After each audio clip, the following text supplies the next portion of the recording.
Good morning, students. Now, in this chapter, our next topic is electron gain enthalpy. The amount of energy released when an electron is added to an isolated gaseous atom is called electron gain enthalpy. Okay, the word very important is energy released. Okay, this word is very important for this concept, energy released. The amount of energy released when an electron is added to an atom. जब किसी nucleus के चारों तरफ जो shells present हैं, इन shells में से कोई एक इलेक्ट्रॉन हम बाहर से एंटर कराते हैं, ठीक है, आउटर मोस्ट शेल में एक इलेक्ट्रॉन एंटर कराते हैं, तो अपने आप जो एनर्जी रिलीज होती है, ठीक है, that energy is called electron gain enthalpy. Okay, and its value is always negative. क्या होगी इसकी वैल्यू? हमेशा नेगेटिव होगी, because the energy is releases, so its value is negative. Clear? ध्यान रखना, when an electron is entered in an outermost shell, the energy released is called electron gain enthalpy value. Okay, the value of released energy is always negative, just like that one is a chlorine. When it gain one electron, that one is converted into Cl minus, so it's del Eg. Eg means electron gain enthalpy. Its electron gain enthalpy value is minus 328 kilojoule per mole. Okay, negative is this. If an atom gain electron easily, then the electron gain enthalpy value is very high. Suppose कोई atom easily electron gain कर रहा है, मान लो, ठीक है, तो उसकी electron gain enthalpy value उतनी ज़्यादा होगी. किसी एटम को इलेक्ट्रॉन गेन करने में प्रॉब्लम आ रही है, प्रॉब्लम आने का मतलब क्या, वो उसकी टेंडेंसी नहीं है इलेक्ट्रॉन गेन करने की, तो उसकी इलेक्ट्रॉन गेन एंथैल्पी वैल्यू क्या हो सकती है? या तो पॉजिटिव होगी या फिर लेस नेगेटिव होगी. जैसे आप इस केस में देखो, क्लोरीन के आउटर मोस्ट में कितने इलेक्ट्रॉन होते हैं? 7 इलेक्ट्रॉन होते हैं. And it to complete its octet, it gain easily 1 electron, so its electron gain enthalpy value is minus 328. Okay, instead of lithium, in case of lithium, okay, it easily donate 1 electron, and if you want to add an electron in its outermost shell, okay, it's electron gain enthalpy value is positive.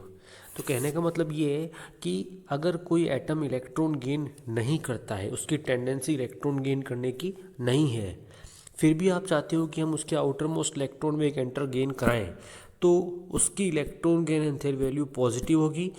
इसका मतलब ये हुआ कि उसमें उसके outer most shell में electron enter कराने के लिए आपको अपनी तरफ से एनर्जी देनी पड़ेगी, एनर्जी रिलीज नहीं होगी.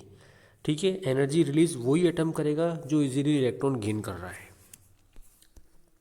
वेरिएशन फर्स्ट है from up to down. From up to down electron gain enthalpy value will be less negative because of increasing size. जैसे जैसे एटॉमिक साइज इंक्रीज होगी, इलेक्ट्रॉन गेन एंथैल्पी वैल्यू क्या हो जाएगी? Less negative. The added electron will be far from a nucleus and there will be a less attraction force between nucleus and electron. तो nucleus और electron के बीच में less attraction force होगा, atomic size बहुत ज़्यादा बढ़ जाती है, तो इलेक्ट्रॉन गेन एंथैल्पी की वैल्यू क्या हो जाएगी? लेस नेगेटिव होती चली जाएगी. नेगेटिव तो होती है लेकिन लेस नेगेटिव होती चली जाएगी. Left to right, from left to right across a period electron enthalpy value increases because the effective nuclear charge also increases. जैसे जैसे इफेक्टिव न्यूक्लियर चार्ज बढ़ेगा वैसे उसकी वैल्यू बढ़ती जाएगी. देखो अब इसको इस एग्जांपल्स में आप पूरा समझ में आ जाएगा. देखो यहाँ पर सोडियम की है -53, एल्यूमिनियम की -50. ओके, फिर सिलिकॉन, फास्फोरस, सल्फर, क्लोरीन, ठीक है, इन सब की वैल्यू क्या आ रही है? नेगेटिव आ रही है. बट मैग्नीशियम की वैल्यू पॉजिटिव आ रही है और आर्गन की वैल्यू पॉजिटिव आ रही है. ओके, आर्गन और मैग्नीशियम के केस में इसका कॉन्फ़िगरेशन होता है S2, NS2 कॉन्फ़िगरेशन होता है. S में 2 इलेक्ट्रॉन है, जबकि इसके अंदर है NS2 NP6, P में 6 इलेक्ट्रॉन है. So both have stable configuration. अगर इनका कॉन्फ़िगरेशन स्टेबल है तो इनकी टेंडेंसी नहीं है इलेक्ट्रॉन गेन करने की.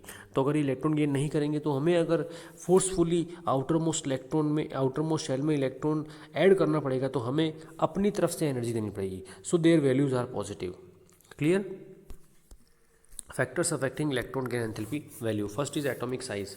On increasing atomic size, the value of electron gain enthalpy value decreases. Second होगा इफेक्टिव न्यूक्लियर चार्ज, जो जेड इफेक्टिव होता है.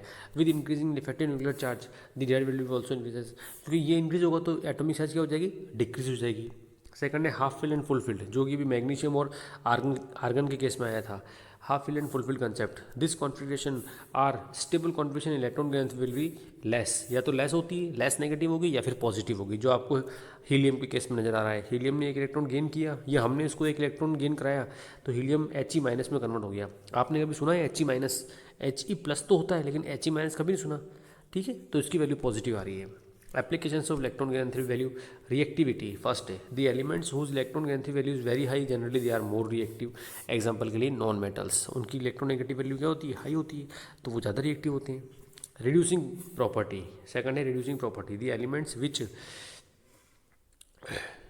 elements which continue high value of electron enthalpy value he tendency to reduce itself and they have more tendency oxidized other। उनकी खुद की tendency क्या है? दूसरों को वो ऑक्सीडाइज करके खुद रिड्यूस हो जाते हैं, ठीक है, अगर उनकी इलेक्ट्रॉन एंथैल्पी वैल्यू क्या है? हाई नेगेटिव आ रही है तो। नेक्स्ट आता है increasing order of oxidising agent, जैसे फ्लोरीन, ब्रोमीन। फ्लोरीन की इलेक्ट्रॉन एंथैल्पी वैल्यू बहुत ज़्यादा होती है, ठीक है, फिर क्लोरीन की उससे कम, ब्रोमीन की उससे कम, आयोडीन की सबसे कम होती है। तो सबसे ज़्यादा ऑक्सीडाइजिंग एजेंट की पावर किसके पास है? फ्लोरीन के पास है, और आयोडीन के पास सबसे कम है।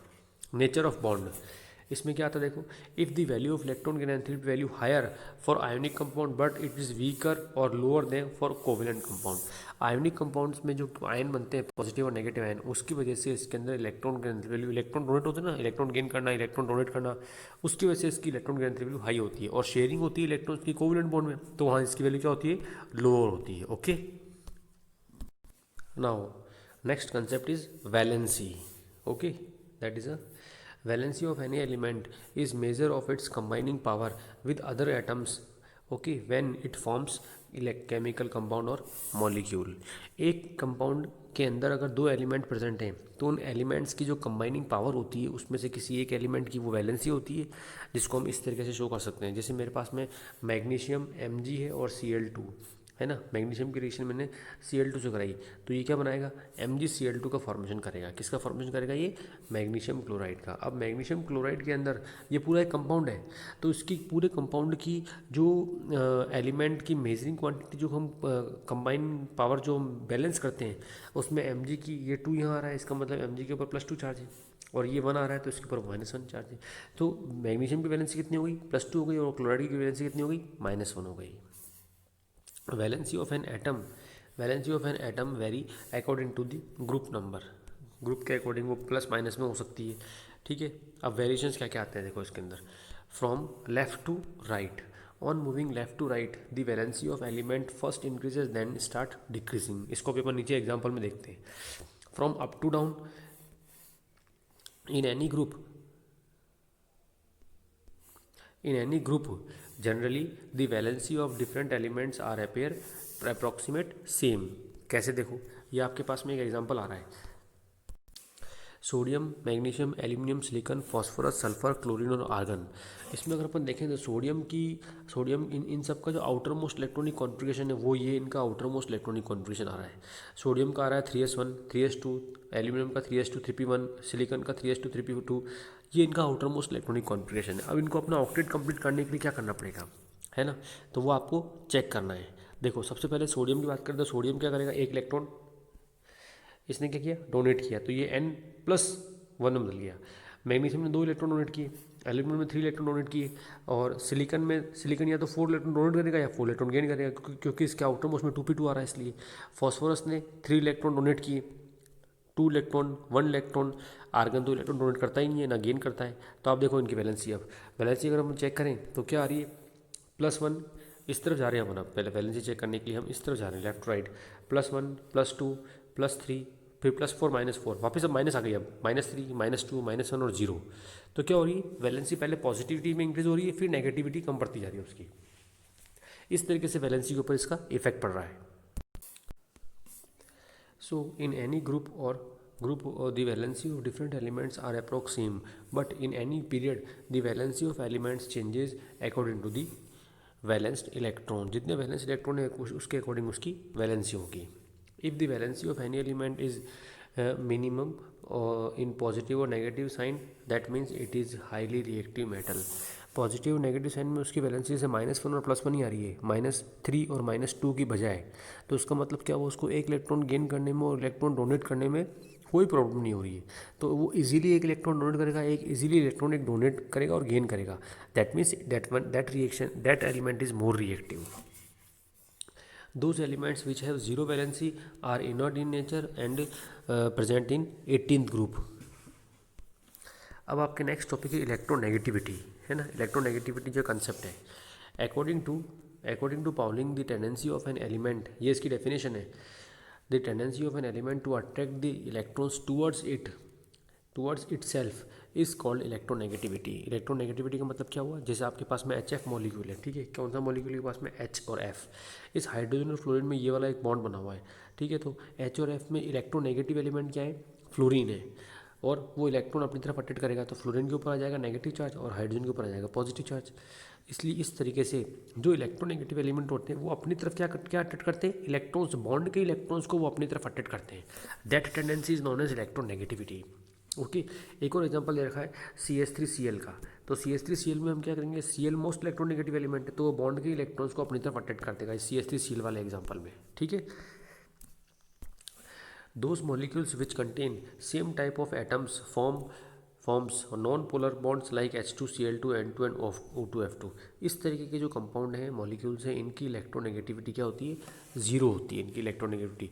मतलब दोनों की तरफ H है, Cl है, दोनों तरफ कौन इलेक्ट्रॉन अट्रैक्ट करेगा, इस तरफ भी आपके पास Cl है, इस तरफ भी Cl है, Cl2 है, दोनों इलेक्ट्रोनेगेटिव एलिमेंट में, ये भी Cl इलेक्ट्रोनेगेटिव एलिमेंट है, ये भी इलेक्ट्रोनेगेटिव एलिमेंट है, तो कौन इलेक्ट्रॉन अट्रैक्ट करेगा, तो इसमें इलेक्ट्रोनेगेटिविटी मेजर नहीं की जाती है, ठीक है. फैक्टर्स अफेक्टिंग इलेक्ट्रोनेगेटिविटी, कौन कौन से फैक्टर्स इलेक्ट्रोनेगेटिविटी को अफेक्ट करते हैं. इफेक्टिव न्यूक्लियर चार्ज, मतलब Z इफेक्टिव, न्यूक्लियस की पावर.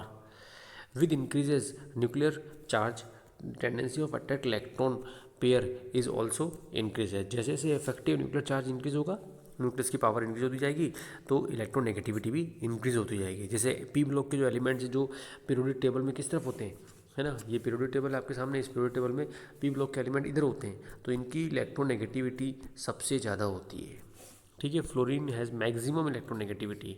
सेकंड है आपके अंदर एटॉमिक रेडियस. एटॉमिक रेडियस जैसे जैसे क्या होती है, एटॉमिक रेडियस का मतलब electronegativity is inversely proportional to atomic radius. Okay.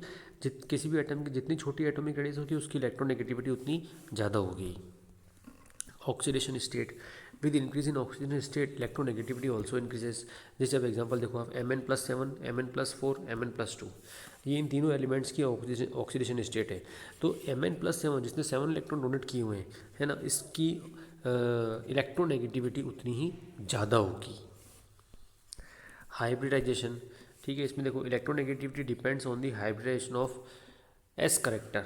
S character और P करेक्टर का मतलब क्या होता है मैं बताता हूँ आपको. देखो आपके भी नेक्स्ट टॉपिक आएगा, उसमें हम इस कंसेप्ट को पढ़ेंगे, हाइब्रिडाइजेशन. ओके. ये टॉपिक आपने पहले नहीं पढ़ा है, तो ये जो टॉपिक है आपके हाइब्रिडाइजेशन, ये हम नेक्स्ट चैप्टर में पढ़ेंगे. लेकिन मैं आपको इतना बताता हूँ कि हाइब्रिडाइजेशन के ये 3 टाइप्स हैं, जैसे SP, SP2 और SP3. S और P ऑर्बिटल्स हैं, S, P, D, F ये सारे ऑर्बिटल्स हैं, ठीक है. तो जिस एलिमेंट की जिसमें S करेक्टर सबसे ज़्यादा होता है ना, उसकी इलेक्ट्रोनेगेटिविटी उतनी ही ज़्यादा होती है. जैसे देखो ये एक वाला एग्जांपल रखा है, CH triple bond CH. Carbon अगर ट्रिपल बॉन्ड बनाता है तो उस कार्बन की उस कार्बन में हाइब्रिडाइजेशन होता है SP. कार्बन अगर डबल बॉन्ड बनाता है तो उसमें हाइब्रिडाइजेशन होता है SP2. And when it form single bond its hybridisation is SP3. तो इलेक्ट्रोनेगेटिविटी क्या हो रही है, इंक्रीज हो रही है. इस तरफ आने पर इलेक्ट्रोनेगेटिविटी इंक्रीज हो रही है, क्योंकि इसमें S करेक्टर जो है ना वो इंक्रीज हो रहे हैं. इसलिए S करेक्टर इंक्रीज होने का मतलब क्या है, जैसे इसके अंदर हाइब्रिडाइजेशन हो रहा है SP, तो हाइब्रिडाइजेशन के अंदर SP में 50% S है और 50% P है, ठीक है. SP2 में क्या हो रहा है, 60-40 का रेशो हो सकता है, या फिर 75 और 25 का रेशो हो सकता है, लेकिन सबसे ज़्यादा S करेक्टर SP के अंदर होते हैं. That's why CH triple bond CH में इलेक्ट्रोनेगेटिविटी कार्बन की सबसे ज़्यादा होती है. Okay. Now applications of electronegativity. What are the applications of electrometallic and non-metallic properties? In a period on moving left to right, electronegativity increases and hence non-metallic character increases. ठीक है. जैसे मैंने आपको क्या बताया कि जो पीरियोडिक टेबल बनी हुई है आपके यहाँ पर, इस पीरियोडिक टेबल में ये वाला जो पार्ट है ये P ब्लॉक का है, ठीक है, जिसमें नॉन मेटल्स प्रेजेंट है maximum. So when we goes to this side, okay, non metallic property increase हो रही है, और इसी तरफ सबसे ज़्यादा इलेक्ट्रोनेगेटिव एलिमेंट प्रेजेंट है. तो इलेक्ट्रोनेगेटिविटी क्या हो रही है, नॉन मेटेलिक करेक्टर में सबसे ज़्यादा प्रेजेंट है, ठीक है. तो इसलिए हमने ये कंसेप्ट बनाया यहाँ पे कि electronegativity electronegativity is directly proportional to non metallic character और electronegativity is inversely proportional to metallic character. जो जितने ज़्यादा मेटेलिक करेक्टर रखेगा उसमें इलेक्ट्रोनेगेटिविटी उतनी कम होगी। सेकंड है bond strength. If the difference of electronegativity between two atoms in covalent bond is higher than the strength of bond with the stability of increases। क्या बताना चाह रहा है, देखो ये जैसे कोई कंपाउंड दो एलिमेंट से मिलकर बना हुआ है, अगर दोनों एलिमेंट्स के बीच में इलेक्ट्रोनेगेटिविटी का डिफरेंस बहुत ज़्यादा होगा तो वो कंपाउंड आयोनिक कंपाउंड का फॉर्मेशन करेगा। जैसे देखो HF, हाइड्रोजन की इलेक्ट्रोनेगेटिविटी बिल्कुल बहुत कम नेग्लिजिबल होती है और फ्लोरीन की इलेक्ट्रोनेगेटिविटी सबसे ज़्यादा है। पूरी पीरियोडिक टेबल में फ्लोरीन की इलेक्ट्रोनेगेटिविटी 4.0 है, सबसे ज़्यादा है, तो ये F नेगेटिव हो गया। ठीक है, अब इनके बीच में जो बॉन्ड बन रहा है जिससे HF बनेगा तो ये सबसे ज़्यादा आयोनिक बॉन्ड का फॉर्मेशन करेगा, क्योंकि एक सबसे ज़्यादा पॉजिटिव है और एक सबसे ज़्यादा नेगेटिव है। तो ये लाइन ऊपर जो यहाँ पर लिखी हुई है ना, उसका मीनिंग ये है। ठीक है, अब देखो आप यहाँ डिफरेंस देख सकते हैं। आप यहाँ पे हम देखते हैं, यहाँ क्या लिखा हुआ है, HF, HCl, HBr और HI। ऊपर से नीचे आएंगे फ्लोरीन के तो क्लोरीन क्या होगा, इलेक्ट्रोनेगेटिविटी डिक्रीज होगी। सबसे ज़्यादा इलेक्ट्रोनेगेटिव फ्लोरीन की है, फिर उससे कम क्लोरीन की, ब्रोमीन की और आयोडीन की है। ठीक है, तो electronegativity up to down decrease हो रही है। तो जिनकी बॉन्ड स्ट्रेंथ है ना, आयोनिक बॉन्ड स्ट्रेंथ, वो भी क्या होती जाएगी, डिक्रीज होती जाएगी। सबसे ज़्यादा आयोनिक बॉन्ड HF के अंदर फॉर्मेशन होगा। ठीक है, useful to write formula. How can we write any formula? Inorganic compounds formula always made by the electronegativity concept, that is higher electronegative element always present after the lower electronegative element। ये line हो सकता है आपको पहले पता नहीं थी, लेकिन आप इस चीज़ को जानते थे, लेकिन वो आई कैसे वो आपको पता पड़ा है। क्या मतलब हुआ इसका, कि कोई भी कंपाउंड का जब फॉर्मेशन होता है, किसी भी कंपाउंड का जब फॉर्मेशन होता है, तो हमने एक ऊपर क्या लाइन लिखी, higher electronegative element always present after the lower electronegative. जैसे अगर मैंने NaCl लिखा है तो NaCl में हायर इलेक्ट्रोनेगेटिव एलिमेंट कौन सा है, Cl, तो वो Cl Na के बाद लिखा में आएगा। कैल्शियम क्लोराइड, यहाँ लिखा मैंने कैल्शियम क्लोराइड, तो Cl की इलेक्ट्रोनेगेटिविटी ज़्यादा है तो ये बाद में लिखा में आएगा। KBr, K प्लस होता है, Br माइनस होता है, तो Br बाद में लिखा में आएगा। इस तरीके से फिर आता है आपके बॉन्ड एंगल। बॉन्ड एंगल देखो आप, ABX है ना। बॉन्ड एंगल वाला कंसेप्ट मैं आपको नेक्स्ट चैप्टर में समझाऊंगा, क्योंकि इसमें आ रहा है हाइब्रिडेशन, बॉन्ड एंगल आ रहे हैं ना, इस वजह से इस कंसेप्ट को मैं आपको नेक्स्ट चैप्टर में समझाऊंगा ये कैसे वर्क करता है। Okay, thank you.